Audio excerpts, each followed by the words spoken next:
Welcome back to the channel. Today we're going to talk about credit cards, specifically these credit cards. I've used credit cards for the last 5 years, and let me tell you, they can be your worst enemy or it could be your best friend depending on how you use them. Credit cards for me has been nothing but a good experience, and I'm not one of those credit card geeks that know how to churn everything and maximize everything. I'm just going to give you a realistic view on how I use the credit cards that I have, and then from there you can make a decision financially if you want to copy me or if you want to do something else. But without further ado, let's get into this top 5 list of my credit cards that I own. So starting off with number 5 is the first credit card I ever got. It is this one. It's the Bank of America Cash Rewards. So when I came to America when I was 19 years old, I had no idea what credit was, so I had to figure this game out from the start. And the first thing I did was open a bank account with Bank of America, and after a few years of them after proving myself to them for a few years, and they saw that I was a good client, they did trust me with this credit card. And it's not even a bad credit card. This credit card is not even trash whatsoever. It's a 3% rotating category card, but I put the 3% for gas, and then I just used this one for gas for every single month. I paid it off bi-weekly and just put some gas on it just to build my credit so I can get more of these other cards that I'm gonna get into. So this was number 5. And before I get into number 4, I wanna give an honorable mention to my RIP card, Discover It. So my second card I got was a Discover It. It was a low limit card as well, 0 annual fee as well, but it had a rotated category of 5%. And the cashback you got from that 5% at the end of the year, they would double it. So I basically spammed that card for a year. And then after that, I never really used it again. So a few months ago, I did get the death sentence to that card. I got an email from Discover saying that they shut down the account, which was a mistake by me. Should have kept it open for the age of my credit, but it's still over 800, so I don't really care. But that card is officially dead, so rest in peace. So moving on from Discover It and Bank of America Cash Rewards, number 4 is going to be the Amex Blue card. So this was the one I got after I got the local bank and then a third party, which is Discover. I was like, let's build a relationship with Amex because I wanted the platinum at the time.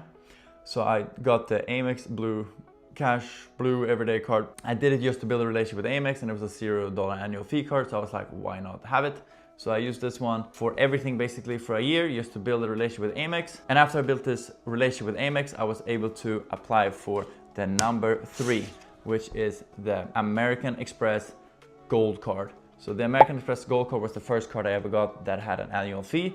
But for me, it was justified, and it's still justified the way I spend it. I used the Uber credits, I used the Grubhub credits, and I used it for travel a lot. So all the points I accumulate, I use it for travel. The sign-up bonus was a good thing too.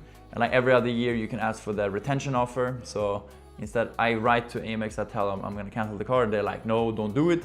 And then they give me more bonus points. So this one has been a good one for me. I'm very happy with it. But this one specifically at this moment is only used for dining, and it's used for groceries. This is the only thing I used for this card. So this is number 3, but let's move on from that one.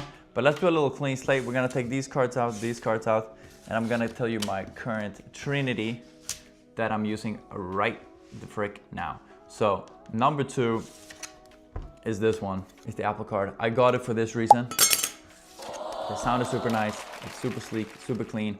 And I want to have a setup where I can be very free with how I use my card, because I wanted to have one Visa, one MasterCard, and one Amex, so I'm always prepared for anything. So this would be my MasterCard that I got. It is the Apple card, and I liked it so far. It's super simple to use, super non-complicated. Like it's super easy to pay off, super easy to use. It's no fees whatsoever. If you're outside of the country, no fees, nothing like that. I do travel a lot, so this one is a good one for me to have.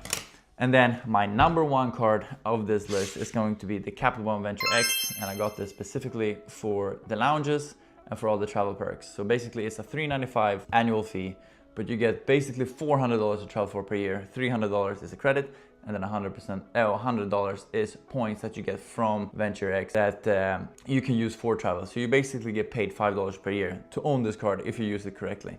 And then on top of that, I use it for all the points and everything, so you accumulate. So definitely a very good card for me to have. Nothing but very happy with this one. Plus, I do bank now with Capital One, so this one is a no-brainer for me. Never ended up getting the platinum card from American Express. Still might do it in the future, but for me at this moment it's not worth it. The annual fee and how the perks you get from it doesn't really make sense for me. So my Trinity that I'm using right now is this one. I think it looks clean in the wallet. This one is the MasterCard, no annual fee. This one for groceries and for dining, super good, really good for travel as well. Good to have an Amex, good to have a MasterCard, and then obviously good to have a Visa to have all the travel benefits and the lounges as well. So this is exactly what I use right now. I'm super happy with the setup. Like I said, it can be your worst enemy or it could be your best friends. I pay them off every other week actually. So I know for sure I have never a balance on any of my cards and my credit is over 800. So super happy with it. Wouldn't change a thing right now. Super happy with the setup. But that leads me to you. If you have any suggestions on any card I should get or any card I should delete, let me know. And if you have any questions about credit cards, leave them down below in the comments. And just like that, we're done with this video. So I'll catch you in the next one.